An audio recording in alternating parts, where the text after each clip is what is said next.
오늘 우리가 감사의 달인 11월 마지막 주일을 맞습니다. 한 해가 이제 저물어 간 것 같아요. 연말 연시 한 해를 또 잘 정돈하고 새해를 잘 준비하는 시간이 되기를 바랍니다. 오늘도 복된 자리 주님 앞에 참 잘 오셨습니다. 우리 주께서 은혜와 평강으로 우리 모두에게 함께 하기를 진심으로 축복합니다. 오늘 우리가 읽은 이 말씀의 내용은 히스기야 왕에 대한 이야기 가운데 한 부분입니다. 히스기야 왕에 대한 이야기는 우리에게 낯설지 않습니다.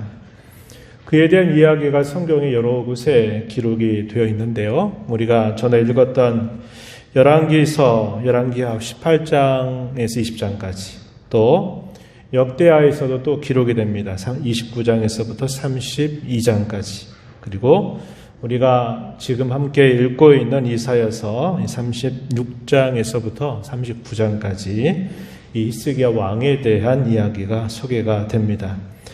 오늘 우리가 히스기야 왕에 대해서 살펴볼 내용은 참 많지만은 특별히 아수르 왕에 의해서 포위 공격을 당해서 패망의 위기 앞에 놓였을 때 이 히스기야가 그 위기를 어떻게 극복했는가 하는 것에 초점을 맞추면서 그 말씀을 오늘 우리에게 함께 적용해 보기를 바랍니다.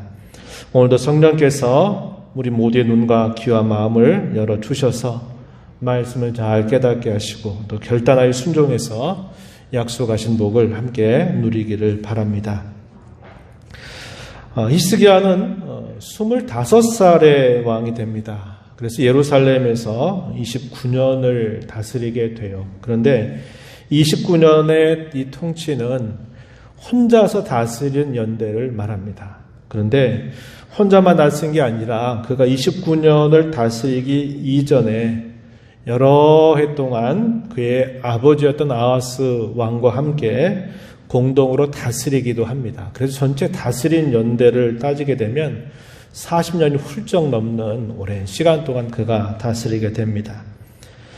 선대왕이었던 아하스 때부터 유다 나라는 적지 않은 시련과 어려움을 겪었습니다. 그렇게 된 이유는 아하스 왕의 망령된 행위, 그의 범죄로 인해서 하나님께서 그들을 친히 낮추시는 과정이었기 때문임을 성경이 우리에게 말해줍니다. 여호와께서 유다를 낮추시기 위해서 이 아하스 왕의 범죄에 대해서 그들을 벌하시면서 그들로 하여금 여러 많은 일들을 겪게 하셨다. 성경이 우리에게 알려줍니다. 아하스 당시의 유다는 북이스라엘 나라와 아람뿐만 아니라 그리고 그 주변에 있는 에돔 또 블레셋 등 주변의 여러 나라들로부터 많은 시련을 당했습니다. 그렇다면 이 아하스 왕이 범한 망령된 행위 또 그 죄가 무엇이었을까 생각을 해보면 가장 중요한 것은 그가 종교적으로 그의 선왕이었던 다윗의 길을 따르지 않고서 북쪽 이스라엘 나라 왕들의 부패한 길을 따랐기 때문이었습니다. 열왕기하 16장 3절 이하에 보면은 이렇게 말해줍니다. 이스라엘의 여러 왕의 길로 행하며 여호와께서 이스라엘 자손 앞에서 쫓아내신 이방 사람의 가증한 일을 따라 자기의 아들들을 불 가운데로 지나가게 했다. 자식을 우상 앞에 제물로 드린 일을 했다는 겁니다. 또 산당들과 작은 산 위 모든 푸른 나무 아래에 제사를 드리면서 분향했다. 이렇게 말해줍니다. 하나님을 섬기는 길로부터 떠나서 이방 신을 섬기는 풍습을 그대로 답습하게 된 것. 이것이 아하스 왕이 범한 망령된 하나의 행실이었다. 이것을 우리에게 분명하게 말해줍니다. 그뿐만이 아니었어요. 그가 다스리고 있는 중에는 그는 하나님의 말씀을 역시 듣지 않았습니다. 그리고 하나님을 의지하지도 않았어요. 그가 다스리고 있는 당시에 북이스라엘 나라와 아람 나라가 연합을 해서 유다를 치려고 했을 때 아하스는 그 곁에 선지자 이사야가 찾아와서 하나님을 의지하면 된다고 하셨습니다. 라는 말을 듣지만은 이 선지자의 말을 듣지 않습니다. 그리고 대신에 당시의 세력을 키워가고 있는 아수르 나라를 바라보았다고 알려줍니다. 우리가 이 내용은 이사야서 7장과 8장 말씀에서 한번 생각해 보기도 했습니다. 바로 그때에 임마누엘이라고 하는 계시가 주어졌던 것을 우리가 함께 살펴봤죠. 그 결과가 어떻게 됐을까요? 도움을 받은 것이 아니라 도리어 그것으로 인해서 화를 당하게 되었다고 성경이 우리에게 말해줍니다. 역대하서 28장 말씀에 보면은 그렇게 말합니다. 아수르 왕 디글랏 빌레셀이 그에게 이르렀으나 돕지 아니하고 도리어 그를 공격하였더라. 아하스가 여호와의 전과 왕궁과 방백들의 집에서 재물을 가져다가 아수르 왕에게 주었으나 그에게 유익이 없었더라. 이렇게 말해줍니다. 하나님을 의지하면 된다 라고 분명하게 말씀을 주면서 징조까지 구하라고 했지만은 아하스 왕은 나는 그렇게 하지 않겠다라고 말하면서 이 아수르 왕에게 보물들을 갖다 주고 또 여호와의 성전에 있는 보물들 그것들까지도 다 갖다 주면서 도와달라고 요청을 했지만 아무런 유익이 되지 못했다. 오히려 블레셋이 유다를 공격하는 일이 있었다. 이렇게 성경이 말해주고 있습니다. 이러한 이야기는 히스기야가 왕이 됐을 때 이미도 그에게 주어졌던 어두운 그림자였습니다. 그냥 갑자기 아무렇지도 않은 상황에서 그가 왕이 돼서 처음부터 백지 상태에서 다스리기 시작한 것이 아니라 히스기야가 왕이 돼서 유다 나라를 다스려고 하니 앞선 아버지 왕이 악정으로 인해서 망쳐놓고 힘들게 만들었던 그런 상황을 그가 그대로 받아들일 수밖에 없는 상황이었다고 하는 겁니다. 우리가 태어나가지고 우리가 가정에서 자라고 우리의 삶을 살아가게 될 때도 한번 쭉 살펴보세요. 가정의 내력이 어떠한가? 또 우리의 가정이 처해져 있는 상황, 또 더 크게는 우리나라가 처해져 있는 이런 상황, 저런 상황들에 의해서 내가 원하지도 않고 내가 바라지도 않지만 이미 우리에게 주어져 있는 현실적인 일이 있다 하는 겁니다. 역시 히스기야 왕도 왕이 되어서 유다 나라를 다스리려고 하는데 그 유다 나라가 아무렇지도 않고 평온한 때 다스리기 시작한 것이 아니라 이미도 그에게 드리워져 있는 많은 어려운 그런 일들이 주어져 있었다고 하는 겁니다. 그런 상황 속에서 이 히스기야가 어떻게 그런 문제를 극복했을까요? 종교개혁을 단행한 일이었습니다. 그는 왕이 되자마자 이미 주어진 상황에 대해서 대처해 나가면서 무엇보다도 그는 부패한 종교를 개혁하는 일부터 시작을 했습니다. 단순히 외적인 종교개혁 이것만 한 게 아니었어요. 물론 이것도 대단히 철저하게 히스기야는 단행을 했습니다. 그런데 이런 외적인 종교개혁으로 그친 게 아니고 더 중요한 것은 뭐냐면 그가 하나님과 연합한 자로 하루하루를 살아갔다고 하는 겁니다. 이게 더 중요한 사실이라고 하는 거예요. 제도적으로 잘못된 것을 고쳐도 그 고쳐진 잘못된 제도들이 어느새 또다시 그것이 자리 잡게 되는 일들은 매우 쉬운 일이에요. 외적인 개혁보다 더 어려운 것이 내면적인 변화 그리고 내면적인 개혁이기 때문에 그러합니다. 그런 의미에서 히스기야는 어떻게 했느냐? 하나님과 연합한 자로 하루하루를 살아가는 일에 집중했다라고 하는 거죠. 이 이야기는 열왕기하 18장 3절 이하에서 소개가 되는데 이렇게 말합니다. 히스기야가 그의 조상 다윗의 모든 행위와 같이 여호와께서 보시기에 정직하게 행하였다. 그러면서 모든 산당들을 제거하고 주상을 깨뜨리고 아세라 목상을 찍었다. 심지어는 모세가 만들었던 놋뱀조차도 그것을 우상시에서 섬기는 이스라엘 백성들 때문에 그것을 가루로 부숴버리는 일까지 그가 했습니다. 열왕기하 18장 5절 말씀에 보면은 히스기야가 이스라엘 하나님 여호와를 의지하였는데 그의 전후 유다 여러 왕 중에 그러한 자가 없었으니 곧 그가 여호와께 연합하여 그에게서 떠나지 아니하고 여호와께서 모세에게 명령하신 계명을 지켰더라. 이렇게 말합니다. 중요한 표현이 뭘까요? 여호와께 연합했다라고 하는 말입니다. 외적인 종교개혁만이 아니라 그의 마음의 깊은 곳으로부터 하나님을 가까이 모시고 하나님과 함께 하루하루를 사는 일에 집중하면서 자기에게 주어져 있는 그 시대의 어려움을 하나씩 길을 찾아가게 된 겁니다. 종교개혁과 함께 히스기야는 더 이상 아수르 나라를 섬기지 않기로 결정하였습니다. 아수르 입장에서 보게 되면 유다가 배반하는 격이 되지만 히스기야가 하나님을 가까이 하면서 모시고 살게 될 때는 당연한 일이었다고 하는 겁니다. 하나님과 연합해서 그분과 더불어 살아가는 그로서는 당연히 아수르 나라를 배반하는 일이 마땅한 일이었다고 하는 겁니다. 그러면서 히스기야는 주변 나라들을 치면서 유다 나라를 회복하기 시작하였습니다. 그런 과정이 계속되는 동안 한편 이 아수르 나라는 계속 자신의 세력을 키워갔어요.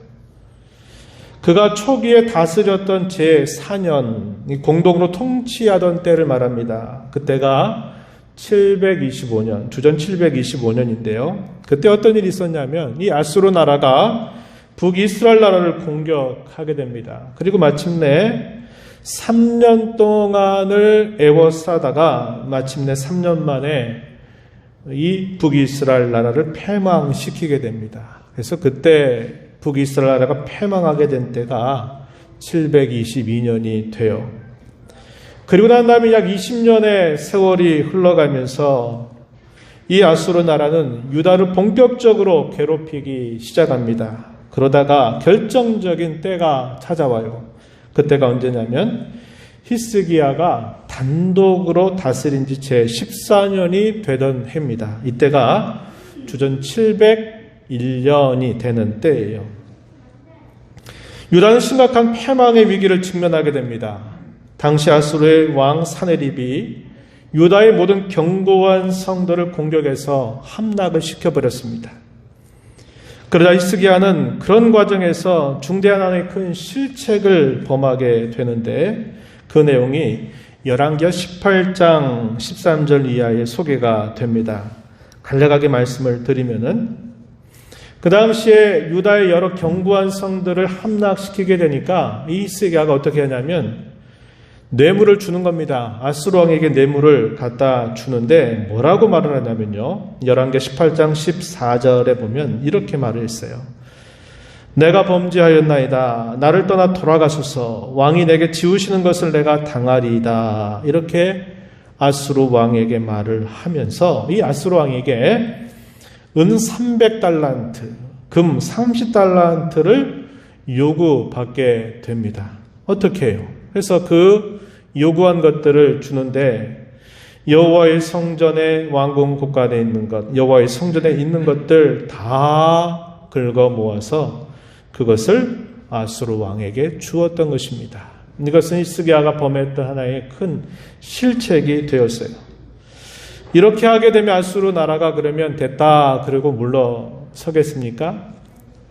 그게 아니죠. 유다의 견고한 성읍들을 하나하나 함락시키고 나서 마침내 이 아수르 왕이 한 일은 뭐냐면 예루살렘 성을 대군, 큰 군대를 보내가지고 이 예루살렘 성을 에워싸게 한 것입니다. 사내립은 마침내 이 예루살렘을 삼키려고 한 겁니다.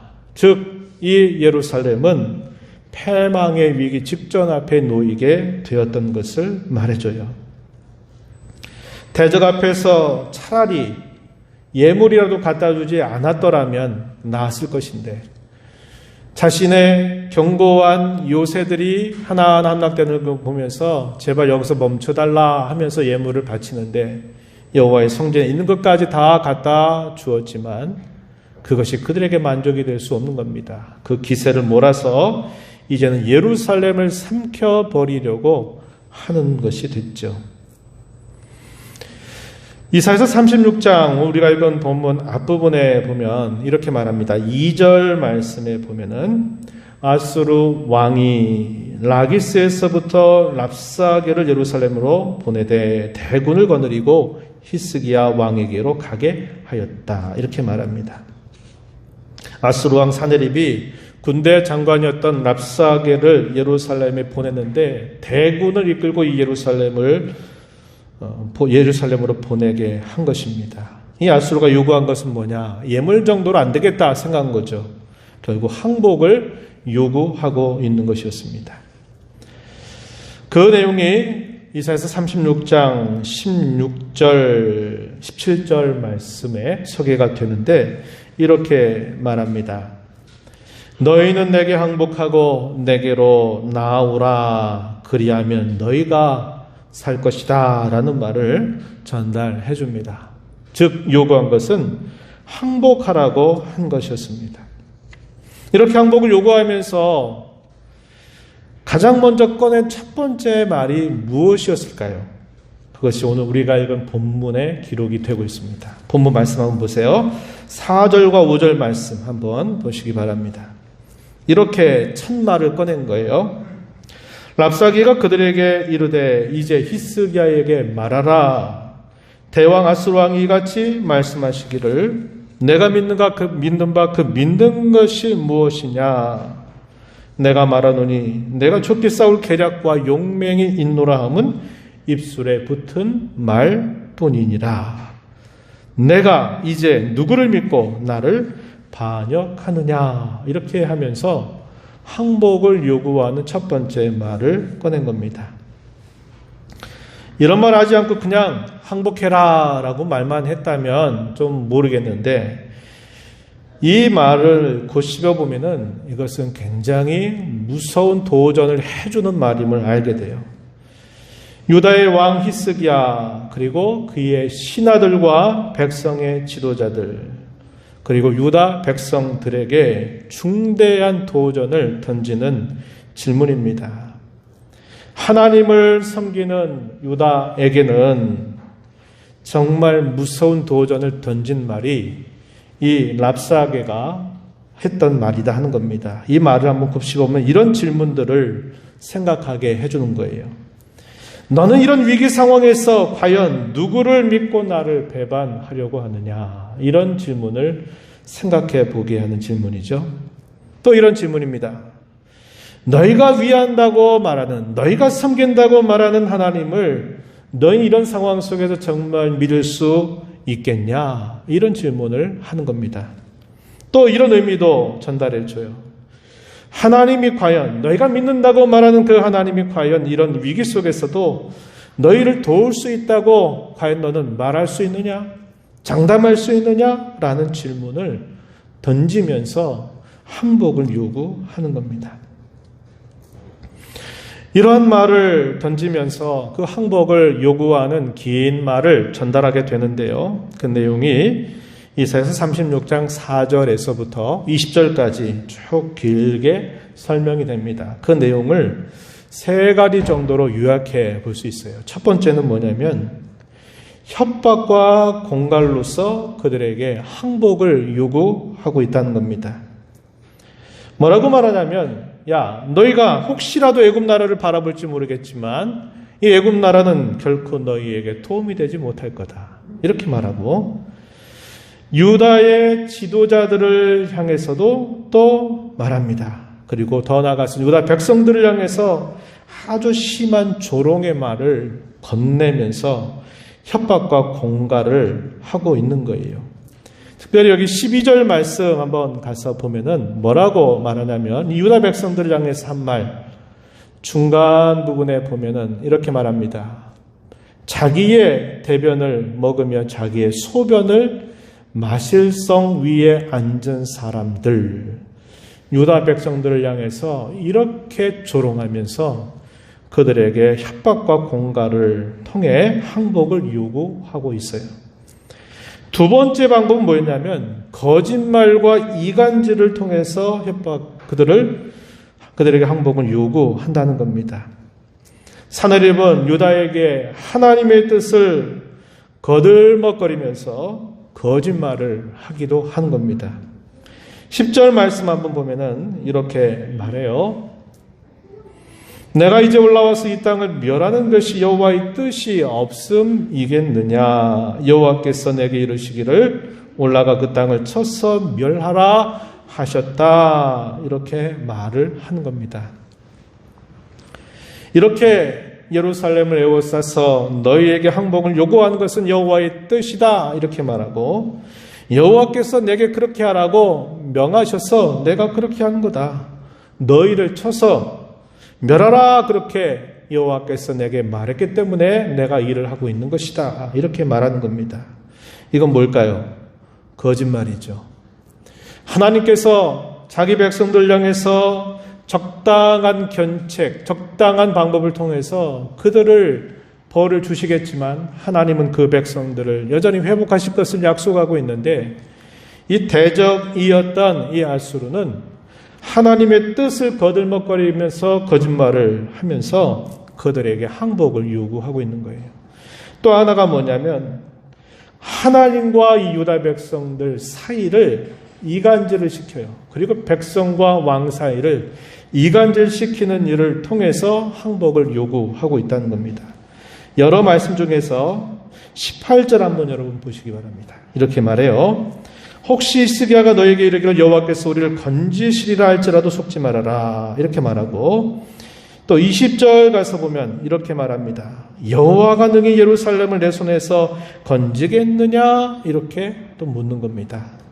이 말은 자 봐라. 너희가 이런 상황에서 할 수 있는 일은 아무것도 없는데 혹시 너희 왕이 여호와께서 건지실 것이라 라고 말해도 그게 가능한지 한번 생각해 봐라. 그 말은 거짓부렁에 지나지 않을 거다. 이렇게 표현하는 겁니다.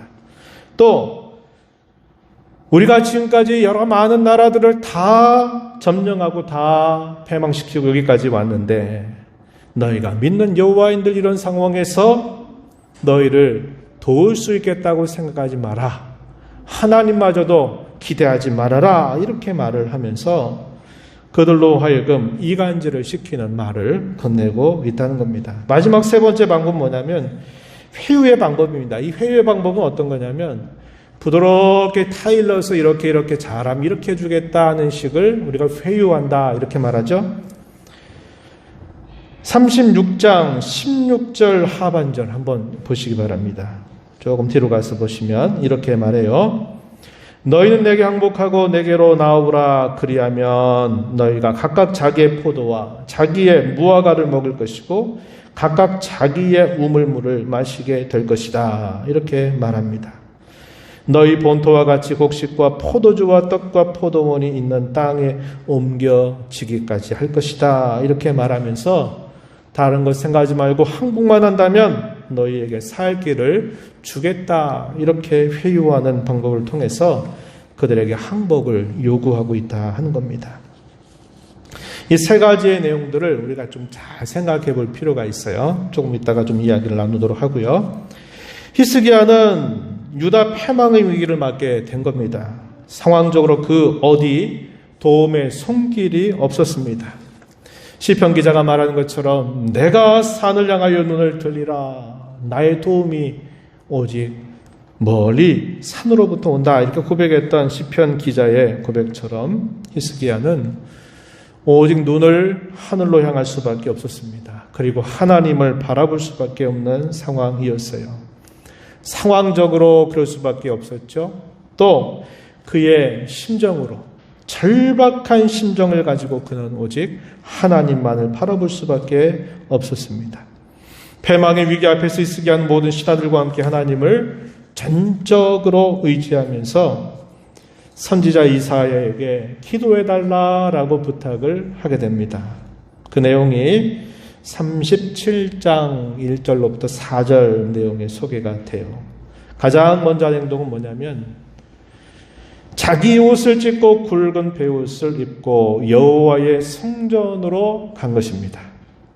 그리고 그뿐만 아니라 2절에 보면 왕궁에 있는 신하들도 그 왕과 더불어서 굵은 베옷으로 갈아입습니다. 이것은 그들이 비통한 처지에 처해 있다, 하나님 앞에서 자기들의 자세를 낮추는 자세를 나타내고 있는 겁니다.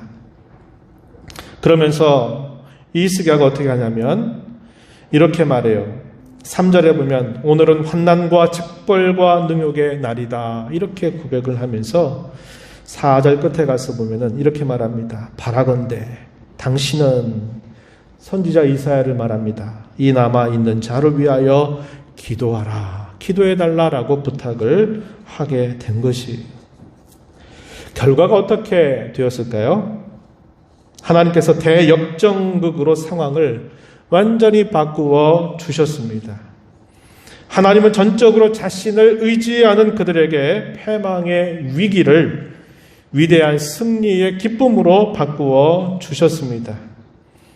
아수르의 그 많은 대군은 하룻밤 사이에 시체로 바뀌어버렸습니다.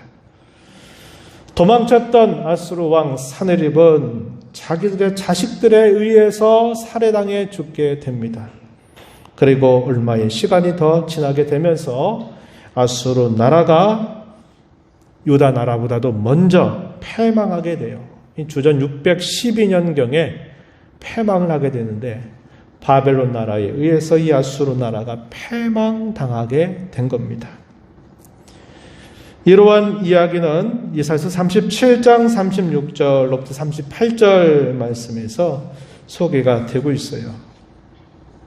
그렇게 하나님을 조롱하고 히스기야 왕, 또 신하, 방백들, 모든 백성들을 조롱하고 협박과 공갈, 거짓말과 이간질, 회유책을 쓰면서 항복하라고, 너희가 다른 길이 없다라고 이렇게 항복을 요구했던 이 아수르 나라가 도리어 그 사건으로 인해서 패망하게 되는 그런 사건으로 바뀌게 되었다고 한 겁니다. 대역전극이 벌어지게 된 것을 성경이 말해주고 있어요.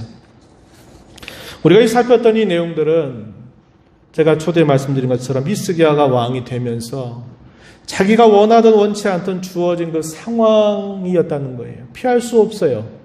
그것은 자기가 어떻게든지 감당해야만 되는 일이었다고 하는 겁니다. 그리고 자기가 다스리고 있는 동안에 하나님을 섬기겠다고 애를 쓰는 중에 대적들의 공격으로 인해서 또 큰 위기를 직면하게 된 사실을 우리가 살펴보면서 그런 위기 속에서 히스기야는 오직 하나님을 믿고 의지함으로 대역전극의 주인공이 되는 놀라운 역사를 경험하게 된 것을 살펴보았습니다. 이러한 말씀을 가지고서 오늘 우리의 상황을 함께 적용해 보기를 원합니다.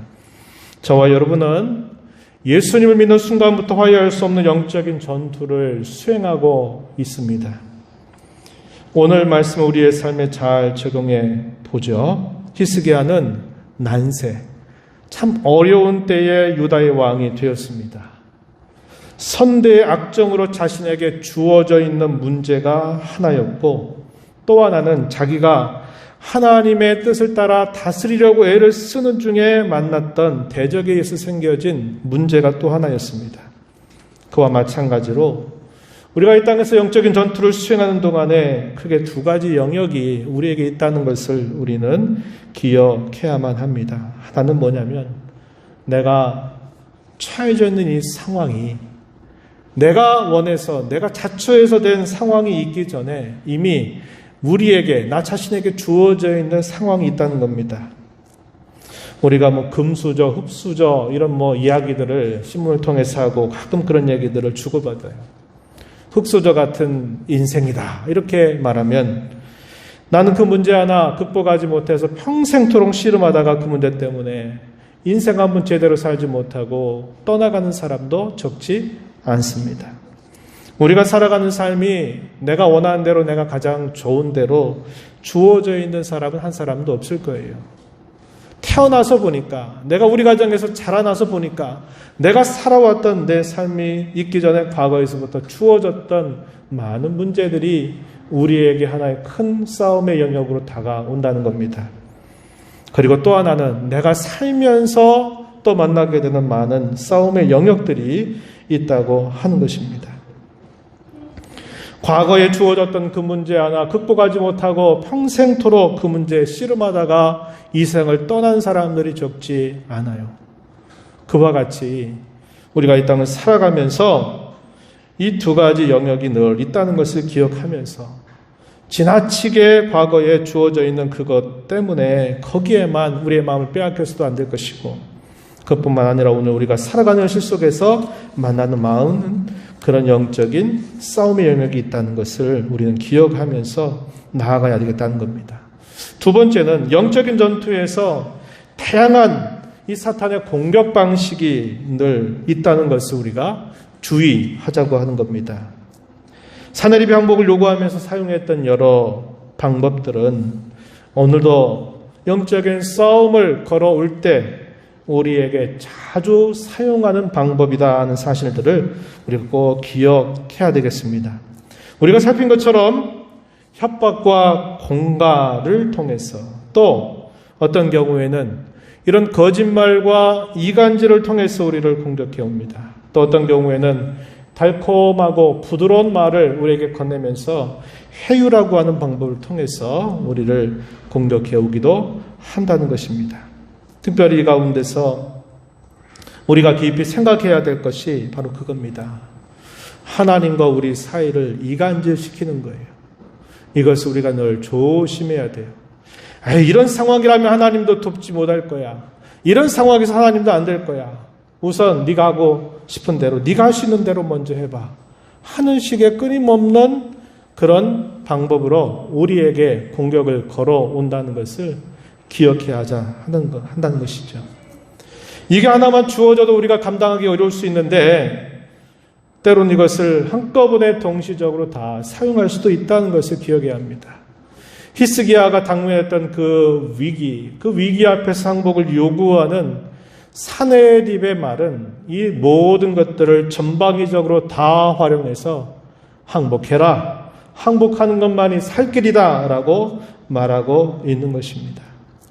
우리가 이 땅에 살아가면서 이러한 부분들을 우리가 늘 마음 깊이 간직하면서 잘 응하는 자세를 가져가야만 우리가 그것에 응전할 수 있는 신앙의 힘을 키워갈 수 있는 것입니다. 모든 공격은 우리에게 이렇게 묻습니다. 네가 믿는 게 뭐냐? 믿는다면 그것을 너는 증명해 봐라. 이렇게 우리에게 계속적으로 묻고 있다는 것을 기억해야 합니다. 저와 여러분이 사탄의 공격을 이겨내고 이 세상을 이기는 것은 오직 하나입니다. 그것은 믿음밖에 없다는 사실을 우리는 알고 있습니다. 요한일서 5장 4절에서 무릇 하나님께로부터 난 자마다 세상을 이기느니라. 세상을 이기는 승리는 이것이니 곧 우리의 믿음이다. 이렇게 우리에게 가르쳐 주고 있습니다. 히스기야가 승리할 수 있었던 것, 대역전극을 펼칠 수 있었던 한 가지 방법은 오직 하나님만 바라보는 것이었고, 하나님만 믿는 것이었고, 하나님만 신뢰하고 의지하는 것에 있었던 것을 우리 오늘 말씀을 통해서 잘 확인했던 것처럼 저와 여러분이 이런 모든 영적인 싸움에서 이겨낼 수 있는 유일한 한 가지는 우리의 믿음밖에 없다는 사실을 꼭 기억하자는 것입니다. 하나님을 오직 믿고 의지하는 것을 통해서 우리는 대적의 공격을 막아내고 마침내 대역전극을 이루어낼 수 있는 것입니다. 우리는 승리하는 교회를 약속받은 사람들입니다. 어린 양의 혼인잔치에 함께 참여하게 될 것이에요. 그러나 저와 여러분이 이 땅에 사는 동안에는 전투하는 교회로 우리는 속해 있다는 것을 기억해야 하겠습니다. 그 전투는 언제까지 이루어질까요? 우리의 육신의 장막을 벗을 때까지, 그리고 주께서 다시 오실 때까지 계속되는 전투입니다.